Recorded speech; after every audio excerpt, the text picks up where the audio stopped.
በኢዜማው መሪ ብርሃኑ ነጋ ሚኒስትርነት የሚመራው የትምህርት ሚኒስቴር 9 ወራት የዕቅድ አፈጻጸም ሪፖርቱን በትናንትናው ዕለት ለፓርላማው አቅርበዋል። የፕሮፌሰሩን ሪፖርት ተከትሎ ከእንደራሴዎቹ በኩል የተለያዩ ጥያቄዎች የተነሱ ሲሆን ከነዚህም ውስጥ የመምህራን ደሞዝ፣ ጥቅማጥቅምና ማበረታቻ ይገኝበታል። ሰርክ በተለየ ጥያቄዎቻቸው የሚታወቁት ደሳለኝ ጫኔም የራሳቸውን ተሞክሮ አንስተው ብርሃኑን ጠይቀዋል። ሚኒስትሩም ደሞዝና ጥቅማጥቅሙ በቂ አለመሆኑን አምነዋል። ከጥቂት ወራት በፊት የዩኒቨርሲቲ መምህራን ደሞዝ አልበቃ ብሏቸው በተማሪዎች መተኛ ዶርም ውስጥ መተኛት መጀመራቸው ገቢያቸው ወጪያቸውን ስለማይሸፍን በጉልበት ስራ እንደተሰማሩ መዘገቡ ይታወሳል። በዛሬው ጥንቅራችን የመምህራኑን ጉዳይ እንመለከታለን። አብረን እንቆይ።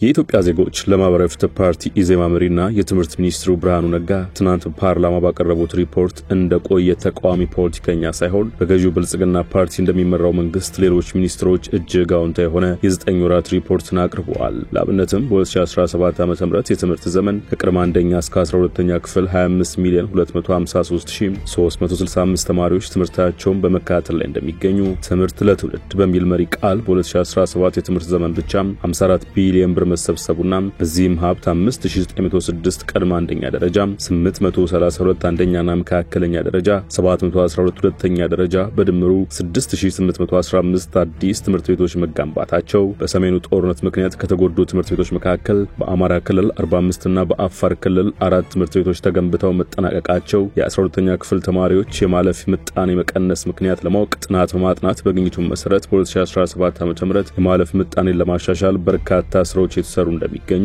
የአዲስ አበባ ዩኒቨርሲቲ የራስ ገዝነት ተሞክሮን በመቀመር 9 ዩኒቨርሲቲዎች ወደ ራስ ገዝነት ለመሸጋገር ወደ ስራ መግባታቸው፣ በአጠቃላይ በአገሪቱ በየትኛውም የትምህርት እርከን ብቁ ንቁና የሰለጠነ ሀገር ተረካቢ የተማረ ሰው ኃይል ለማፍራት የሚያስችል የሪፎርም ተግባራት ተጠናክረው እንደሚቀጥሉ ተናግረዋል። ምንም እንኳን ሚኒስትሩ በጎውን ጠቅሰው ሪፖርታቸውን ቢያቀርቡም የአማራ ብሔራዊ ንቅናቄ አብን እንደራሴው ደሳለኝ ጫኔ ግን የመምህራንን ጉዳይ አለመካተቱ አስገርሞኛል በማለት ለእነዚሁ የመንግስት ሰራተኞች ድምጽ ለመሆን ሞክረዋል። የትምህርት ውድቀት ባጋጠማቸው ሀገራት ላይ ይህንን ለመቅረፍ አንደኛው የተሰራው ስራ የመምህራንን ደሞዝና ጥቅማጥቅም በማሻሻል ነው በማለት ለጥያቄያቸው መንደርደሪያን ያበጃሉ። በመቀጠልም የራሳቸውን ልምድ ያነሳሉ። ለምሳሌ እኔ የዩኒቨርሲቲ መምህር ነኝ። ከ8 ዓመት በፊት ወደ ረዳት ፕሮፌሰርነት ተሸጋገር ወደ $356 አካባቢ ይከፈለኝ ነበር። አሁን ተባባሪ ፕሮፌሰር ነኝ። የተጣራ ደሞዜ 100 እንኳን ያልሞላ $99 ነው ይላሉ። ይህ ዝቅተኛ ደሞዝ ብቻ ሳይሆን ኢሞራላይም ነው ሲሉ ተናግረዋል። የራሳቸውን ልምድ ከጠቀሱ በኋላም ስለሌሎች መምህራን ደሞዝ አንስተው በብርቱ ክፍያውን ተችተውታል። ዶክተር ደሳለኝ በፓርላማው እንዲህ አይነት የበጀት ጥያቄዎች ከመጡም ቀድመው ለመደገፍ ዝግጁ መሆናቸውን ሲገልጹ እንደራሴዎቹ በሳቅ አጅበዋቸዋል። ይህ ኦነስትሊ ዝቅተኛ ደሞዝ ብቻ ሳይሆን ኢሞራል ነው። የኢትዮጵያ መምህራን እየተከፈላቸው ያለ ደሞዝ ልጆቻቸውን አብልተው እንዳያሩ፣ ልጆቻቸውን እንዳያስተምሩ፣ ልብስ እንዳይቀይሩ የሚያደርግ ነው። በእርግጥ ከዚህ በፊትም ተነስቶ በእርሶ በኩል ሲሰጥ የነበረው መልስ መንግስት ነው ይህን መሰረታዊ መፍትሄ ሊሰጠው የሚችል ሲሉ ሰምቻለሁ። ግን በሚኒስትሪ በኩልም ትግል ያስፈልገዋል። ዲሞራላይዝድ የሆነ መምህር ይዘን ሞቲቬትድ ሆኖ አስተምሮ ነገ በዓለም ደረጃ የሚወዳደሩ ልጆች ይፈጥርልናል ብለን መጠበቅ ያለብን አይመስለኝም። ስለዚህ ይህ ጉዳይ በደንብ በሚኒስትሪው በኩል ፑሽ ተደርጎ ካውንስል ኦፍ ሚኒስትርስም ላይ በጀትም ሲያዝ በአግባቡ ማሻሻያ በጀት ተጠይቆ ወደኛ ይቀርብልን። በእኛ በኩል ደግሞ እንግዲህ ቤቱ ያጸድቃል አያጸድቀው የሚለውን ጉዳይ እናያለን። በኔ በኩል እንደዚህ አይነት ውሳኔ ሐሳቦች ከመጡ ቀድሜ መደግፈው መሆኑን መግለጽ ፈልጋለሁ። በርግጥ እንደራሴው ይህን ጥያቄ በፓርላማ ያቀርቡት እንጂ የመምህራን ደሞዝና ጥቅማጥቅምን በተመለከተ ራሳቸው አስተማሪዎቹ በተለያዩ መገናኛ ብዙሃን እየወጡ ብሶታቸውን አሰምተዋል። ከጥቂት ወራት በፊት የተሰሙት ግን አስደንጋጭ ነበሩ። ለአብነት የተወሰኑትን እዚህ እንጥቀሳቸው። የኑሮ ውድነትና የቤት ኪራይ ጫና ከአቅማቸው በላይ የሆነባቸው የመቀሌ ዩኒቨርሲቲ መምህራን በሚያስተምሩበት ተቋም ውስጥ ለተማሪዎቻቸው በተዘጋጁ የማደሪያ ክፍሎች ውስጥ መኖር ግድ ሆኖባቸዋል ይላል ቢቢሲ በወቅቱ ያሰራጨው ዘገባ። የዩኒቨርሲቲ መምህራን በክልል ውስጥ የተካሄደውን ጦርነት ተከትሎ ለሁለት ዓመታት የተከማቸባቸው የቤት ኪራይ ዋጋ ከአቅማቸው በላይ ስለሆነባቸው ከባድ ያሉትን አማራጭ ለመውሰድ እንደተገደዱ ይናገራሉ። በተለይ አንገታቸውን የሚያስገቡበት ቤት ኪራይ ለመክፈል እንደተቸገሩ በመግለጽ ዩኒቨርሲቲው ጊዜያዊ መፍትሄ እንዲሰጣቸው የጠየቁ አንዳንድ መምህራን ለጊዜው በተማሪዎች መኖሪያ ዶርም ውስጥ ለመኖር ተፈቅዶላቸዋል። ጦርነቱን ተከትሎ ከባድ ችግር ውስጥ የገቡት የክልሉ መንግስት ሰራተኞች ያልተከፈለ ውዝፍ ደሞዝ እንዳላቸው ይናገራሉ። የመቀሌ ዩኒቨርሲቲም ለ17 ወራትና ከዚያም በላይ ደሞዝ ያልተከፈላቸው ከ8000 በላይ ሰራተኞች አሉ ይላል። በዚህም የተነሳ በርካታ ዩኒቨርሲቲው መምህራን ለተለያዩ ኢኮኖሚያዊና ስነልቦናዊ ቀውሶች እየተዳረጉ መሆኑን ቢቢሲ ያነጋገራቸው መምህራን ገልጸው ነበር።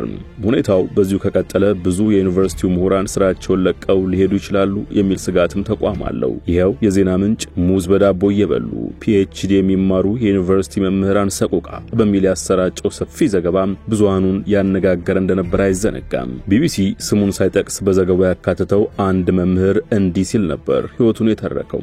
ልጆቼንና ባለቤቴን ገጠር ትቻቸውን የመጣሁት አዲስ አበባ መጣቸው የት ያድራሉ? ምንስ ይበላሉ? እኔ ራሴ ማድረው ዶርም ውስጥ ለአራት ተዳብዬ ነው። በስተርጅና እንዲህ ይኖራሉ አላልኩም ነበር። ለዚህ 1500 ብር ከፍላለሁ። 3 ልጆች አሉኝ። በየወሩ ለቤተሰብ 7000 ልክላቸዋለሁ። እጄ ላይ ስንት ቀረ? 1000 ቀረችኝ። አንድ ሰው በ1000 ብር አንድ ወር እንዴት ነፍሱን ያቆያል? ሌላም ወጪ አለብኝ። የልጆች የትምህርት ቤት ክፍያ 2000 ብር ነው። ከየት አምጥቼ ልክፈል? ከዚህም ተበዳድሬ ከፍላለሁ። የሚያቃዠኝ ልጆቼ ቢታመሙስ የሚለው ነው። እንቅልፌን አጣለሁ። እግዚአብሔር ረድቶን እስከዛሬ አልታመሙም። በቃ በየወሩ ጸሎቴ ልጆቼ እንዳይታመሙ ብቻ ነው። ምን ይውጠኛል? በምን ያሳክማቸዋለሁ? አንዳንዴ ችግር ሲጠናብኝ ወንድም ያለ ቦር እንዲደጉመኝ እለምነዋለሁ። አይጨክንብኝም። ቦር 4000 አካባቢ ቆርጥልኛል። እሱ ባይኖር ምን ይውጠኛል? ይህን ሁሉ ዓመት ተምሬ ራሴን አለመቻሌ ግን የግረሳት ይሆንብኛል። ስለ ልጆቼ ልንገርህ በማለት የሚቀጥለው ይሄው መምህር የአስተማሪ ልጅ መዝናናት አያውቅም፣ ልብስ አይቀይርም ይላል። ልጆቼ ልብሳቸው ሰውነታቸው ላይ ያልቃል። ባደጉ ቁጥር እደነግጣለሁ። ሱሪ ያጥራቸዋል። ልብስ መግዛት ሊኖርብኝ ነው። አባት ልጁ ሲያድግ መደንገጥ አለበት። እኔ ግን እደነግጣለሁ። ምንም ማድረግ አልችልም። ከየት አምጥቼ ነው ልብስ የምገዛላቸው? አስተማሪ ነኝ። ሙስና አልሰራም። እዚህ ሀገር ሙስና ካልሰራህ መኖር ትችላለህ እንዴ? ተወኝ በእናትህ። ፒኤችዲ በአብዛኛው 4 ዓመት ነው የሚወሰደው። በ6 ዓመት ያልጨረሱ አሉ።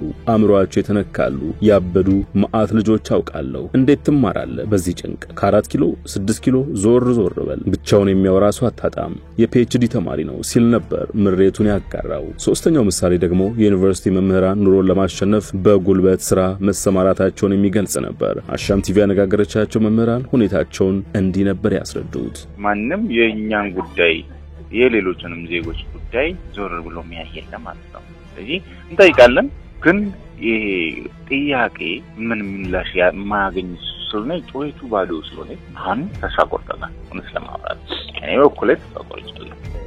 ምግብ እንኳን ራሱን ችሎ በማገል ወደማይችልበት ደረጃ እንግዲህ በኢትዮጵያ ትንሽ የተሻለ ነው ተብሎ የሚታሰበው ዩኒቨርሲቲ አስተማሪ ነበር። ይሄ ለውጥ የተባለው ከጥቂት በፊት ማለት ነው። ዛሬ ላይ ከማንም በላይ የሚቸገር ይህን ባጃጅ ገዝቶ የሚነዱ ሁሉ አሉ።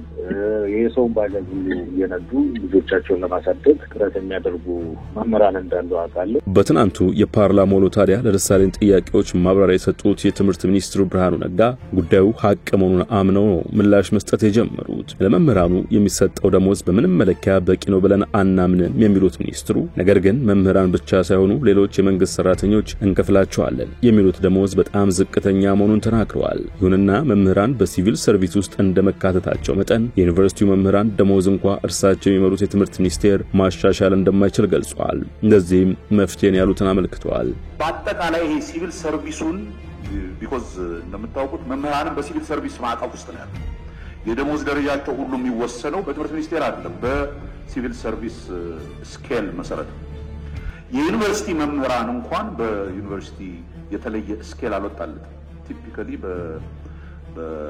ከ1 እስከ 22 ተነሱት የሲቪል ሰርቪስ ደሞዝ ላሻሽል እንኳን ብትል the whole ሲቪል ሰርቪስ ካላሻሻል ወይንም ደግሞ ሴፓሬት ካላደረክ ትምህርት ላይ የተሳተፉትን ሰዎች በሌላ በኩል በፊስካል እንትን በኩል የሚመጣበት ጫና በጣም ከባድ ይሆናልና አንዱ የዩኒቨርሲቲዎች ሪፎርም ስንጀምር አንዱ ይሄ ራስ ገዝ የሚለውን ነገር ያደረግነው ዩኒቨርሲቲዎች የራሳቸውን ገቢ አግኝተው መጠቀም የሚችሉበትና የራሳቸውን የመምህራን ደሞዝ ስኬል ማውጣት አለባቸው ያልነው ለዚህ ነው። ስለዚህም ዋነኛው መፍትሄ ዩኒቨርሲቲዎችን ራስ ገዝ አድርጎ በራሳቸው ገቢ አቅማቸውን እያሳደጉ ችግሮቻቸውን እንዲፈቱ ማድረግ ነው ብለዋል። ነገር ግን ይላሉ ብርሃኑ በኢትዮጵያ ብቻ ሳይሆን አድገዋል በሚባሉት ሀገራትም ጭምር ዝቅተኛ ደሞዝ የሚከፈላቸው መምህራን ናቸው ሲሉ ተደምጠዋል። እዚህም ራሳቸውን ምሳሌ አድርገው አብራርተዋል። እኛ አሜሪካን በምናስተምርበት ወቅት ሀቅ ላይ ተመስርተን እንቀልድ ነበር ያሉት ሚኒስትሩ የአሜሪካ መንግስት ለመምህር የሚከፍለው ደሞዝ ለአንድ እስረኛ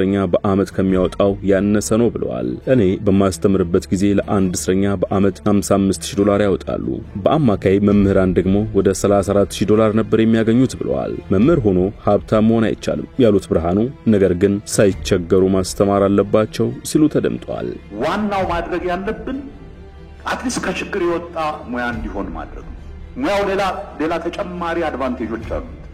ከምንም ሙያ በላይ ትምህርትን አስተማሪነትን የመሰለ ሳቲስፋክተሪ ስራ አለ ብዬ አላምንም። እድሜ ልኬን የኖርኩት አስተማሪ ሆኜ እየተቸገሩ ግን አይሆንም። ልጄን ምን አበላለሁ እያሉ እያሰቡ አይደለም።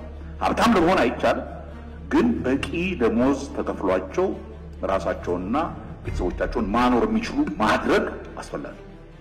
ይሄንን መስራት አለብን። ይሄንን በሚመለከት ቁጭ ብለን ቅድም ያልኩትን አይነት የፊስካል እንትኑን ጠብቀን መንግስት ደሞዝ ጨምሮ ሪሊ ያደርገዋል ወይ ብለን ስናስብ የረጅም ጊዜ ህልም ሲሆንብን ነው። እስኪ ምናልባት ቢያንስ እንደው መኖሪያ ቤት በመንግስት በተለይ በክልሎች በመንግስት በኩል መሬት እንኳን ቢያገኙ መምህራን ቤት ለመስራት የሚያስችል ፋይናንሲንግ እንዲያገኙ ምን እናርግ በሚል ይሄ መምህራን ባንክ የሚለውን ኢኒሼቲቭ የጀመርነው። ወደ ሸገር ታይምስ ተከታታዮች ለዛሬ ያሰናዳንላችሁ ጥንቅር በዚሁ ተቋጭቷል። ስለተከታተላችሁን አመሰግነን። ጤና ይስጥልን።